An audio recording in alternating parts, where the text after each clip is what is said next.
네, 은혜로운 찬양 하나님께서 기쁘게 받아주신 줄로 믿습니다. 사랑하는 성도 여러분에게 하나님의 한량없는 은혜와 주님의 평화가 충만하시기를 주님의 이름으로 축복합니다. 아울러 물난리로 슬픔을 당한 분들과 고통 중에 있는 분들에게 하나님께서 위로하시고 속히 회복해 하시고 또 천국 소망으로 인도하시기를 간절히 기원합니다. 요즘 새벽 기도의 시간에 노아 이야기를 묵상하고 있어요. 먼 옛날에 세상에 죄악이 관영하여서 죄가 가득하고 사람들마다 생각하는 것과 마음의 계획이 악하여서 하나님께서는 세상을 물로 쓸어버리시겠다라고 그렇게 작정을 하셨습니다. 그런데 대홍수 후에 새 땅에서 노아의 자손들이 번성하고 그 다음에 일어난 일이 뭔가 이어지는 창세기 11장의 바벨탑 이야기예요. 사람들은 회개하고 겸손히 주님과 동행해야 할 터인데 또다시 교만하여서 우리가 탑을 쌓아서 하늘에 닿아보자, 우리 이름을 널리 떨쳐보자, 말하자면 하나님같이 되어보자, 이런 생각으로 교만하게 행동하다가 다시 하나님께서 그 탑을 무너뜨리시고 사람들을 온 지면에 흩어뜨리시는 그런 장면이 창세기 11장이에요.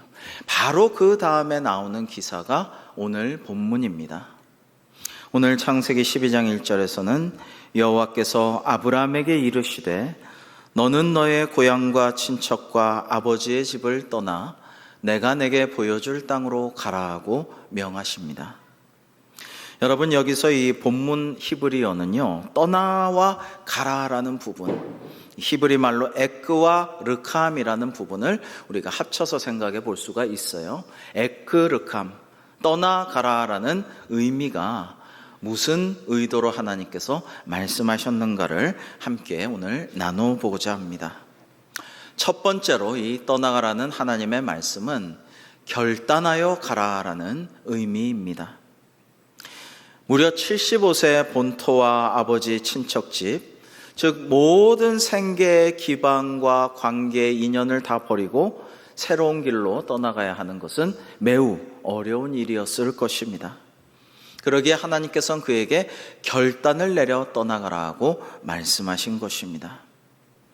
여러분, 유명한 말이 있는데요, 용기란 가장 중요한 것을 얻기 위하여 그 다음 중요한 것, 모든 것들을 다 포기할 수 있는 게 용기다라는 말이 있습니다. 아브라함의 모습처럼 우리의 신앙도 용기가 필요합니다. 하나님께서는 정말 중요한 일이 닥쳤을 때 그것과 분투 노력하며 싸워가야 할 때에 비겁하게 도피하거나 그냥 편안하게 안주해서 아무것도 하지 않는 자가 아니라 용기 있게 믿음의 결단을 내려서 하나님의 명을 받드는 자를 복을 주신다라고 말씀하십니다. 후세에 길이 남을 큰 영예도 주시고요, 용기 있게 결단하는 자는 복 그 자체가 된다라고도 말씀하십니다. 예전 성경에서는 너는 복의 근원이 될지라라고 말씀하셨는데요, 우리 2절 말씀 같이 한번 읽어보시겠습니다. 시작. 내가 너로 큰 민족을 이루고 내게 복을 주어 내 이름을 창대하게 하리니 너는 복이 될지라. 아멘. 여러분, 우리가 내일 광복절인데요, 생각해보면 이 믿음의 조상 아브라함처럼 우리나라에도 우리 민족에게도 하나님을 먼저 믿은 선각자들이 있었죠. 결단하여서 하나님을 믿기로 하고 정말 제사 지내야 되는데 그 제사도 거부하고 대신 부모님께 더 잘하고 선조들 더 위해서 기도하겠습니다 하면서 제사도 안 하고 멸시와 박해와 예수장이라는 천대와 비난을 무릅쓰고 하나님을 잘 믿음으로써 자신도 후손도 그 가정뿐만 아니라 주변에도 많은 복을 미친 사람들이 있었습니다. 그분들의 기도로 하나님께서 기적적인 광복도 베풀어 주셨고요. 여러분, 원래는 북한이 우리나라보다 훨씬 더 믿음 생활들을 잘했지만은 그분들이 월남하에서 이제 우리나라는 선교 제2의 대국이 되었고 우리를 통해서 많은 사람들이 복을 받고 구원을 얻을 수 있게 하여 주셨습니다. 여러분, 이러한 일을 위해서는 우리가 결단이 필요한 것인데요. 영적인 문제에도 결단이 참으로 중요하죠. 근데 우리가 결단하기가 참 힘들어요.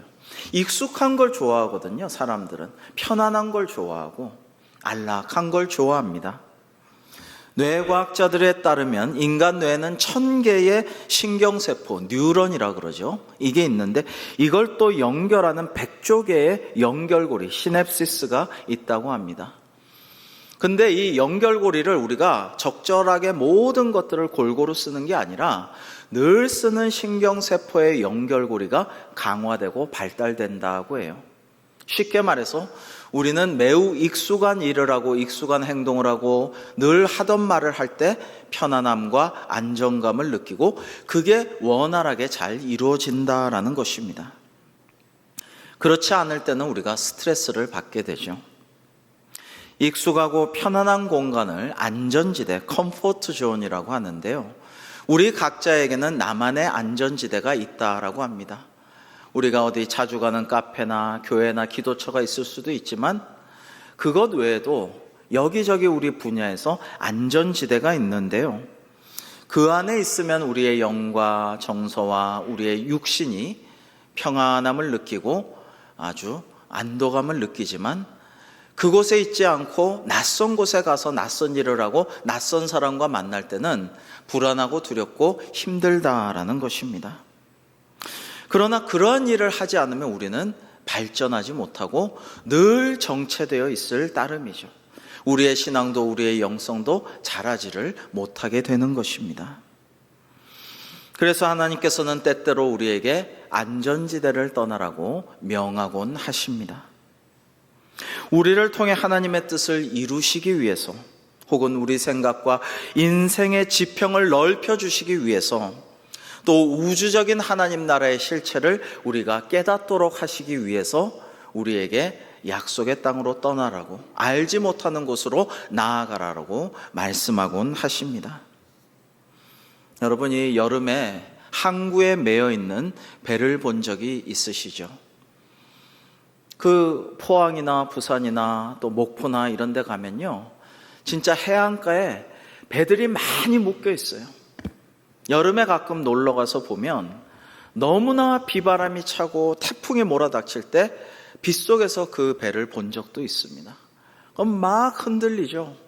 그러나 그 배는 항구에 잘 튼튼하게 묶여 있기 때문에 어떤 비바람과 태풍이 불어닥쳐도 안전해요. 그런데 그 배가 안전하게 묶여 있자고 항구에 있자고 만들어진 게 아니라는 것을 기억해야 합니다. 하나님께서 우리를 지으신 뜻이 어디 있는지, 하나님께서 우리에게 가라고 하실 때 그 사명을 감당해야 하는 그런 하나님의 계획이 무엇인지를 우리는 묵상하고 기도해야 할 것입니다. 분명히 정박한 배는 항구를 떠나서 무언가 때로는 태풍도 맞이하고 비바람도 닥치지만은 그거를 돌파하고 감수해 가면서 하고자 하는 일을 해야 하는 것이죠. 우리도 마찬가지인 것입니다. 우리도 하나님의 사명을 감당하기 위해서 때로는 어려움도 무릅쓰고 세파와 맞서 싸워가면서 주님의 말씀을 순종하여 이행할 수 있도록 결단해야 한다라는 것입니다. 여러분, 아브라함이 믿음의 조상이라고 할 만큼 귀한 신앙의 모습을 보여주는 것은요, 그가 결단하고 바로 실천하고 미적미적 되지 않는다라는 데 볼 수가 있습니다. 오늘 말씀 창세기 12장도 그러하거니와 이삭을 바치라는 청천벽력 같은 말씀을 주신 창세기 22장에서도 아브라함의 모습은 결단하고 주저함이 없습니다. 아무런 미적거림이 없고요. 그리고 바로바로 하나님의 말씀을 시행하는 거침없는 모습을 우리는 볼 수가 있습니다. 우리 창세기 22장 2절에서 4절의 말씀 한번 교독해 보겠습니다. 여호와께서 이르시되 내 아들 내 사랑하는 독자 이삭을 데리고 모리아 땅으로 가서 내가 내게 일러준 한 산 거기서 그를 번제로 드리라. 아브라함이 아침에 일찍이 일어나 나귀의 안장을 지우고 두 종과 그의 아들 이삭을 데리고 번제에 쓸 나무를 쪼개어 가지고 떠나 하나님이 자기에게 일러주신 곳으로 가더라. 제3일에 아브라함이 눈을 들어 그곳을 멀리 바라본지라. 여러분, 이 말씀을 보시면요, 전혀 주저함이 없이 아침 일찍 일어나서 안장 지우고 그 번제 쓸 나무 쪼개가지고 종들과 아들과 떠나요. 아무런 망설임이나 지체함이 없습니다. 곧바로 결단하고 즉시 말씀을 시행할 따름이죠. 여러분, 이것이 바른 믿음이고 하나님께서 의롭다고 인정하시는 부분이에요. 여러분, 어떻게 이렇게 할 수가 있느냐? 100세 얻은 외아들을 눈에 넣어도 안 아플 너무나도 사랑하는, 차라리 내가 죽고 말지라고 생각하는 외아들을 번제로 바치라고 하시는데 어떻게 이렇게 할 수 있느냐? 하나님을 믿기 때문이죠. 전능하신 하나님의 도우심과 구원을 믿기 때문에 이렇게 할 수가 있다라는 것입니다. 두 번째로, 떠나가라는 하나님의 말씀의 의미는 순종함으로 가라는 뜻입니다. 하나님께서 내가 내게 보여줄 땅으로 가라고 하시자 아브라함은 하나님의 말씀에 순종하여 떠났죠. 4절에 보시면 이에 아브라함이 여호와의 말씀을 따라갔고 롯도 그와 함께 갔으며 아브라함이 하란을 떠날 때 75세였더라 라고 되어 있습니다. 여러분, 어떤 나라에서 거액의 상금을 내놓고 최고의 공처가 선발대회를 열었다고 해요. 자, 우리나라 최고의 공처가가 누군지 사연을 좀 들어보자. 그 사람에게는 아주 거액의 상금을 주리라. 이래가지고 최고의 공처가 대회가 열렸는데요. 나야말로 최고의 공처가다라고 자부하는 공처가들이 구름처럼 몰려들었다라고 합니다. 이제 좀 나눠야 되니까요. 이제 심판관이 노란 깃발을 꽂아놓고 이쪽에는 빨간 깃발을 꽂아놓고 이제 첫 번째 이야기를 하였어요.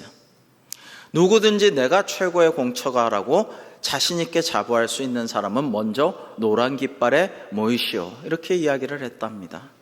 그러자 저마다 내가 최고 공처가라고 자부하는 모든 사람들이 다 노란 깃발 아래 모였는데 딱 한 사람만 빨간 깃발 아래 외롭게 서 있었어요.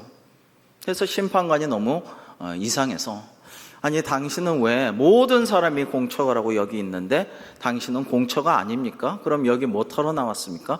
왜 빨간 깃발 아래 있나요? 물어보았어요. 그러자 그 사람이 대답했습니다.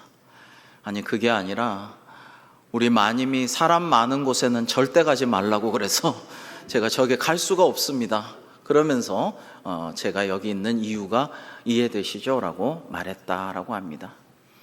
여러분, 이 사람이 진짜 공처가일 뿐만 아니라 말씀에 순종하는 자구나 라는 생각을 하였어요. 자기 생각이 중요한 게 아니에요. 나는 진짜 공처가다, 나는 상금 타야 된다, 나는 저쪽에 붙어야 된다, 이게 아니라 진짜 두려운 분의 말씀에 순종해가지고 저쪽으로 갔어요. 이게 진짜로 순종하는 자의 자세가 아니겠습니까? 여러분, 노아는요, 방주를 만들라는 하나님 말씀에 순종했어요. 창세기 6장 22절은 노아가 그와 같이 하여 하나님이 자기에게 명하신 대로 다 준행하였더라라고 기록되어 있고요. 바로 이어지는 창세기 7장 1절에서는 여호와께서 노아에게 이르시되 너와 내 온 집은 방주로 들어가라. 이 세대에서 네가 내 앞에 의로움을 내가 보았음이니라 말씀하십니다. 즉 순종하는 자의 믿음을 보시고 하나님께서는 야 의롭다라고 하시는 거예요. 이건 노아에게도 그렇고 아브라함에게도 마찬가지예요. 하나님을 진심으로 믿고 올바로 순종하는 자를 의롭다고 인정해 주시는 것입니다. 계속해서 창세기 7장 5절에도 똑같은 말씀으로 노아가 여호와께서 자기에게 명하신 대로 다 준행하였더라라고 노아의 순종을 이야기하고 있습니다. 여러분, 노아의 방주는 한마디로 순종의 공동체입니다. 방주는요, 이 우리 대광교회와 같이 나무로 된 네모난 상자와 마찬가지예요. 날렵하게 유선형으로 된 일반 배와는 다른 거예요. 방주는요, 그냥 나무로 잘 짜서 만든 하나의 나무 상자, 거대한 상자예요. 이곳은 노아의 가족 8명과 정결한 동물 암수 7쌍, 부정한 동물 2쌍, 그리고 새들 7쌍, 이들의 도피처이고 집이에요. 1년 이상 살았던 집입니다. 이렇게 주변에는 아무런 창이 없어요. 창을 볼 필요도 없기 때문에 하늘에서 창이 하나 열려 있는데 그것만 보면서, 하늘만 보면서 1년 넘게 371일 동안을 방주에서 살았어요.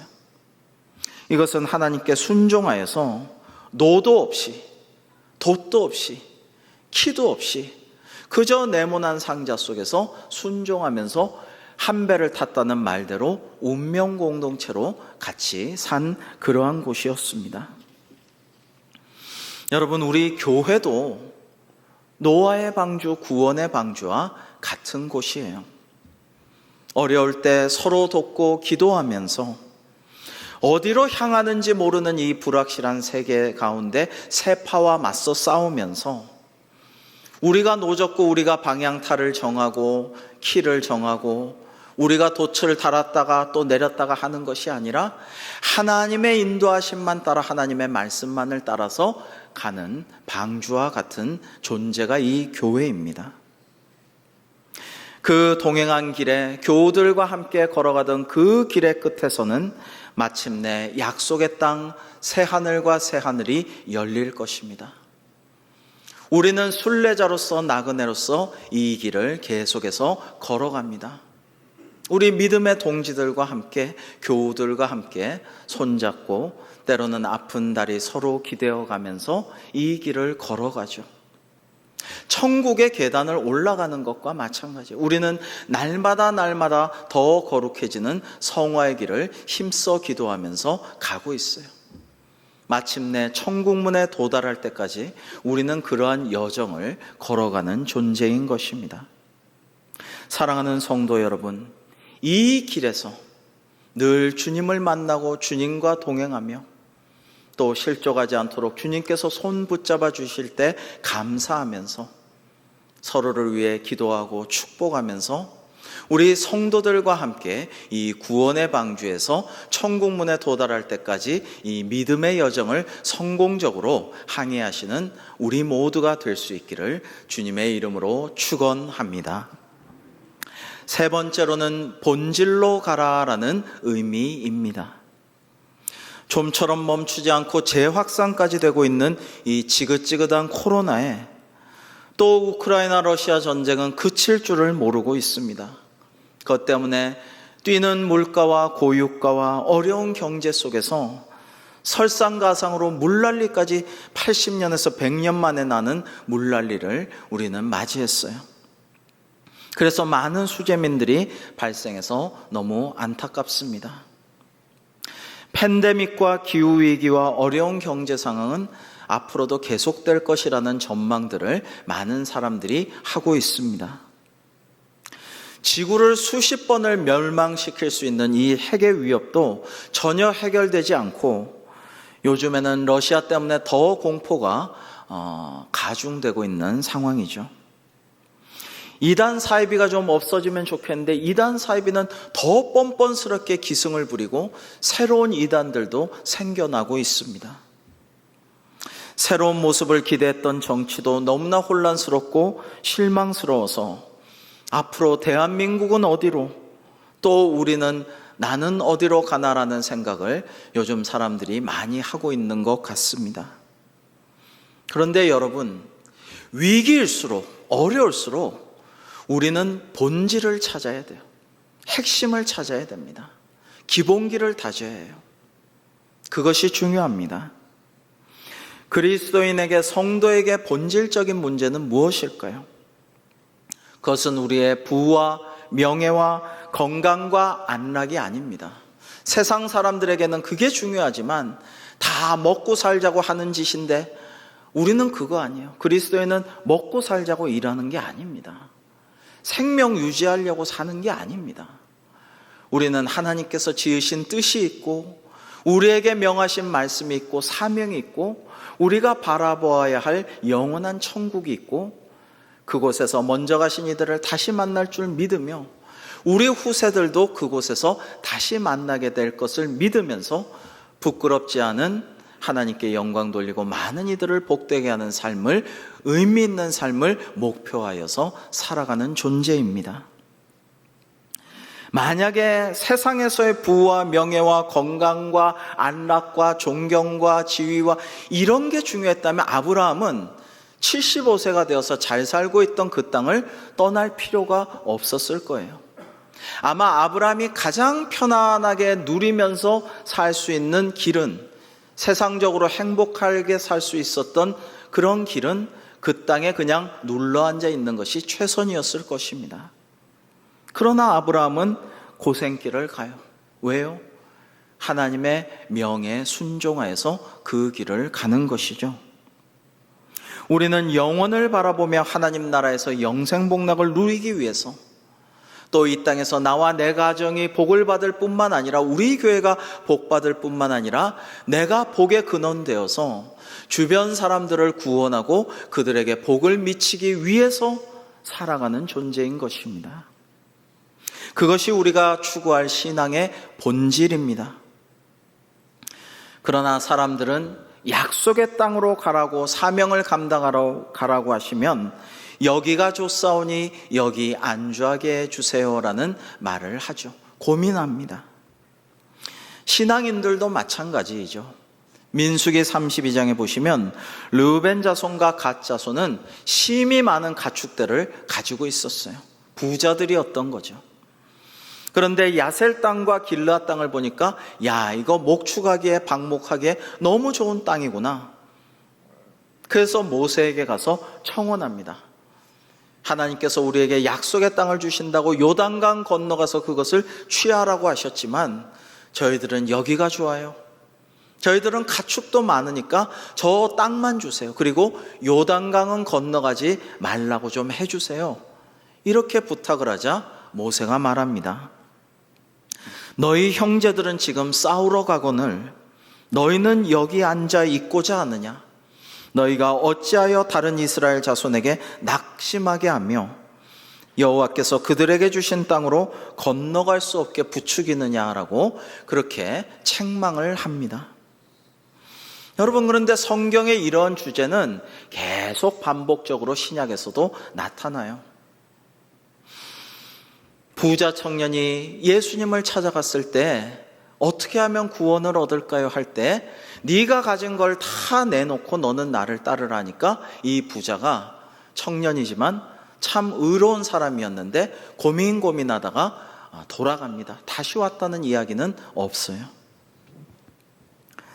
베드로는 변화산에서 여기가 좋사오니 초막을 짓고 여기서 살게 해주세요라고 말합니다. 너무나도 밝고 아름답고 빛나고 그리고 예수님과 엘리야와 모세가 함께 있는 이 변화산에서 나도 살고 싶어요라고 말합니다. 그러나 예수님께서는 앞으로 가셔야 할 고난의 길, 십자가의 길이 남아 있었습니다. 그러므로 그 청은 당연히 받아들여질 수가 없죠. 그리고 예수님께서는 제자들에게도 각자의 십자가를 지고 나를 따르라라고 말씀하십니다. 우리는 이 땅에서 나그네요 순례자로서 몇십 년을 살아가는 거예요. 이 땅에서 고난의 필수 과정을 거쳐서 광야의 훈련 학교를 거쳐서 천국문에 도달해야 할 존재인데 자꾸만 이 땅에서 안락하고 편안하게 여기가 좋사오니라고 안주하려는 경향을 우리는 가지고 있습니다.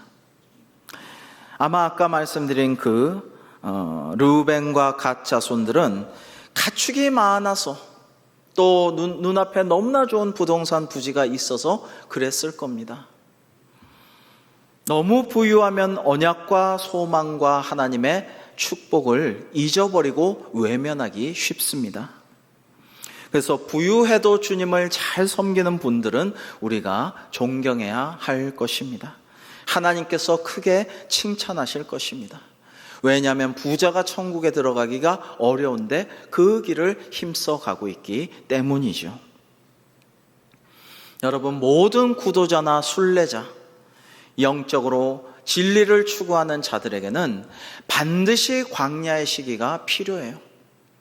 그런데 이 코로나 시기는 우리 모두에게 하나님이 허락하신 광야의 시기라고 생각이 됩니다. 사막에서 기도하는 교부들, 수도사들, 광야를 걸어가고 거기서 기도하고 영성생활하던 은자들은요, 하늘만 바라봅니다. 그리고 기도하죠. 주변에 볼만한 게 아무것도 없어요. 풀도 나지 않고 동식물도 별로 없고 꽃도 피지 않고 물도 없어요. 하늘만 바라봅니다. 언제 비 오나? 비가 오면 꽃이 피고 동물들도 물 먹으러 찾아들고 그렇게 할 텐데, 그러면서 어떻게 합니까? 더 기도하고 하나님과의 단둘의 시간을 갖죠.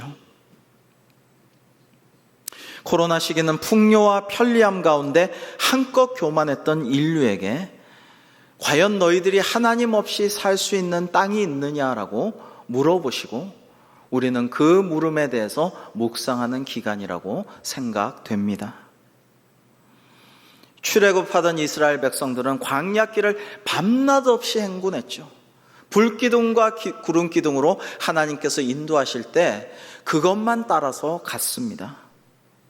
그리고 약속의 땅으로 가라고 하시면 과감하게 결단하고 순종해서 요단강을 넘어야 하죠. 여러분, 그 광야만 살던, 사막에서 초원에서만 살던 몽고인들이 조그마한 강도 건너지를 못하고 강화도도 넘어오지를 못해서 벌벌 떨었던 것을 우리 역사에서도 볼 수가 있죠. 이 광야 40년을 방황했던 이 이스라엘 자손들, 요단강 건너기가 싫었던 거예요. 그러나 하나님께서는 요단강 건너라고 하십니다. 영화 타짜에 보면은 묻고 따블로 가라는 배우 김웅수 씨의 말이 뒤늦게 유행해서 영상이 짤로 유행돼서 이 김웅수 씨가 원래도 잘했지만 폭발적인 인기를 얻어서 인생이 바뀌었죠. 그 영상을 보면 참 재밌고 시원하고 화끈하고 아주 대범해 보이고, 하여튼 그 영상을 보면 유쾌한 느낌이 들어요. 그러나 우리 인생은 그게 아니죠. 신앙은, 그리고 우리 인생은 본질을 추구하는 거예요. 핵심을 추구하는 거예요. 거기에는 시간이 걸려요. 언제 그 시간이 끝날지 모릅니다. 그리고 때로는 모든 것을 희생해서라도 그 본질을 얻기 위해서 다른 것을 버려야 할 때도 있습니다. 그럼에도 불구하고 가장 중요한 본질만은 놓치지 않고 끝까지 추구하는 것이 우리의 신앙의 핵심 요소입니다. 아브라함은 어디로 가야 할지 주소도 모르고 지도도 없고 내비게이션도 없었고 그 땅이 어떤 곳인지 어떤 사람들이 사는지도 몰랐으나 그저 하나님만 믿고 신뢰하며 결단하고 말씀에 순종하여 본질적인 것을 찾아서 떠났던 것입니다. 가라고 하시는 말씀을 따라서 본질을 추구하는 변화를 두려워하지 않고 우리가 날마다 새롭게 될 때에 비로소 하나님께서 약속하신 복을 받아 누리게 될 줄로 믿습니다. 마지막 네 번째로 하나님께서 떠나가라고 하시는 말씀은 미래로 가라라는 의미입니다. 여러분, 하나님께서 가라고 하신 말씀에 우리가 순종하면 우리는 복을 받는데요, 그 복이 너무나도 놀라운 복이에요. 기가 막힌 복입니다. 나만 복받고 내 자손만 주위만 잘 도는 게 아니라 땅의 모든 족속이 복을 받을 것이라고 하셨는데, 여러분, 이것을 오늘날 우리도 보고 있어요. 우리 3절 말씀을 같이 한번 읽어 보시겠습니다. 시작. 너를 축복하는 자에게는 내가 복을 내리고 너를 저주하는 자에게는 내가 저주하리니 땅의 모든 족속이 너로 말미암아 복을 얻을 것이라 하신지라. 아멘. 이 축복의 말씀은 먼저 현세의 축복이 있고요, 그 다음에 미래의 복이고 영원의 축복이에요. 놀라운 복입니다. 여러분, 실제로 제가 그 하나님의 사람, 너무 하나님께서 사랑하시는 사람, 진짜 주의 종이라고 할 만한 그런 분에게 정말 도와드리고 잘해드리고 기도하고 너무나도 섬기는 그런 주변의 분들에게 하나님께서 기가 막히게 축복해 주시고 은혜를 베푸시는 것을 많이 보았어요. 어쩌면 그 주의 종보다도 더 많은 축복과 은혜와 형통함과 기가 막힌 그런 하나님의 역사를 베풀어 주셔요. 현세에서. 또 그를 저주하고 그를 괴롭히고 억울하게 하고 눈물 짓게 하는 사람에게는 그분이 직접 갖고 원수를 갖고 직접 그런 게 아니라 그분은 그 원수를 위해 기도하고 마음을 다스리면서 오히려 축복하고 이렇게 하게 하시고 하나님께서 심판하시고 갚아주신다라는 거예요. 이게 얼마나, 이것도 너무나 많이 봤는데요, 참 기가 막힌 하나님의 역사구나, 이런 감탄을 할 때가 정말 많았습니다. 여러분, 이것은 현세에 주시는 세상 사람들은 알 수도 없는 놀라운 주님의 축복이고요. 그 다음에 땅의 모든 족속이 너로 말미암아 복을 얻을 것이라. 이것은 미래적인 복이고 또한 영원한 축복입니다. 우리 민족에게도 하나님께서 복을 주셔서 우리 믿음의 선조들, 믿음의 선배들이 하나님을 믿기로 결단하고 말씀에 순종하고 신앙의 본질을 추구하여서 우리나라가 이렇게 복을 받게 되었잖아요. 원래는 북한 사람들이 우리 남한 사람들보다, 서울 사람들보다 훨씬 더 잘 믿었어요. 평양을 동방의 예루살렘이라고 하지 않았습니까? 한경직 목사님이 심호하시던 의주, 신의주 이런데 너무나도 사람들이 하나님을 잘 믿었어요. 황해도 이런데. 그런데 어떻게 됐어요? 하나님 믿는 사람들을 핍박하고 괴롭히고 순교자로 만들고, 그리고 다 내쫓아버린 저 북한이 어떻게 됐습니까? 그 그리스도인들이 월남하에서, 우리 대한민국은 원래 60년대까지만 해도 전력이나 모든 게 북한만 못했어요. 그러나 이렇게 선진국이 되고 한류 열풍의 주역이 되고 무엇보다도 세계를 선교하는, 땅끝까지 하나님의 제자를 만드는 선교대국이 되어서 우리를 통해 사람들이, 세계 열방이 복을 받고 구원을 얻게 하셨습니다. 반면에 저렇게 주의 종들과 하나님의 사람들을 핍박하고 죽였던 북한 정권은 어떻게 됐습니까? 우상 숭배에서 아직도 벗어나지 못하고 저렇게 세계에서 가장 비참하고 가난한 보잘것없는 나라가 되고 말았지 않습니까? 정말 오늘 말씀 그대로 이루어진다라는 것을 깨닫지 않을 수가 없어요. 여러분, 아마 이 아브라함이 세상 사람들의 눈으로 봤다면 나는 뭐 그렇게 다복한 건 아니야 라고 생각했을 거예요. 하나님이 떠나라고 하신 길을 순종해서 떠났지만 고생을 많이 했어요. 위험도 많이 겪었어요. 막 싸움도 했어야 했고요. 아내를, 아름다운 사라를 2번이나 빼앗길 뻔했다가 하나님께서 되찾아 주셨어요. 그리고 욥처럼 10명을 자녀를 두거나 나중에 잃었다가 또 10명 이상 주시고, 이런 은혜가 되어서 막 20명씩 아들, 딸들이 있고 자식의 자식을 바로 보는 복을 누리게 하셔서 막 버글버글하면서 매일 잔치하고 그러면 얼마나 다복하다라고 느꼈겠지만 아브라함은 달랑 이삭 하나 주셨어요. 그것도 바치라고 한 적도 있으셔요. 그러나 미래 하늘의 별처럼 바다의 모래처럼 자손이 많아지는 복을 말씀대로 다 성취하게 하셨고, 믿음의 조상 아브라함을 본받는 자들에게는 우리나라와 같이 많은 복을 주시고, 또 세계에서도 그를 본받는 자들에게 큰 복을 내려주셨습니다. 대홍수전에 하나님으로부터 방주를 만들라는 명을 받았던 노아의 당시 나이가 500세입니다. 100년 동안 방주를 8명의 식구가 만들었고요. 그 다음에 600세 방주에 탑승하여서 371일 동안 1년 넘게 방주에 갇혀 살았습니다. 여러분, 그러나 75세 아브라함보다 훨씬 고령인 이 노아가 그 모든 사명을 100여 년이 넘도록 잘 감당했음을 우리는 볼 수가 있어요. 나이는 숫자에 불과한 것입니다. 그리고 노아의 이러한 믿음과 순종과 헌신으로 세상은 새로운 미래를 열 수가 있었어요. 그리스도인은 미래를 바라보고 살아가는 사람들입니다. 자꾸 과거에 매여서는 안 되고요. 현재에 안주해서도 안 됩니다.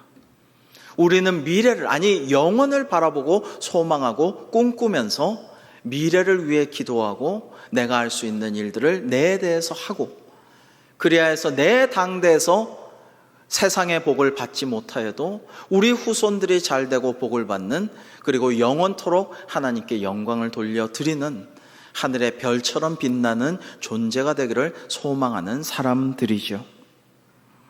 나이가 아브라함처럼 75세든 갈렙처럼 85세든 아니 노아처럼 500세든 600세든 우리는 하나님의 말씀을 듣고 그 사명을 감당하려고 하면 하나님께서 능력을 주시고 축복하셔서 우리를 사용하여 주실 것입니다. 사랑하는 성도 여러분, 하나님께서 우리에게 가라고 하실 때, 떠나가라고 하실 때에 믿음으로 하나님의 말씀에 순종함으로써 지금뿐만 아니라 미래, 아니 영원한 복을 누리는 우리 모두가 되기를, 나아가서 우리가 복의 근원되어 복이 되어 우리 가정과 이웃과 세상과 온 세계 열방이 복을 받아 누릴 수 있도록 우리가 사용되기를 주님의 이름으로 축복합니다. 기도하시겠습니다.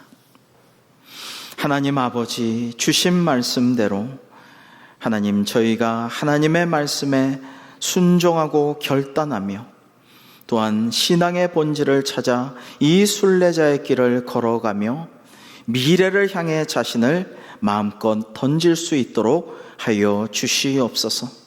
그래서 하나님께서 주시는 놀라운 축복을 받아 누리며 많은 사람들을 복되게 하며 구원의 길로 인도하는 저희들이 될 수 있도록 사용하여 주시옵소서. 예수님의 이름으로 기도하옵나이다. 아멘.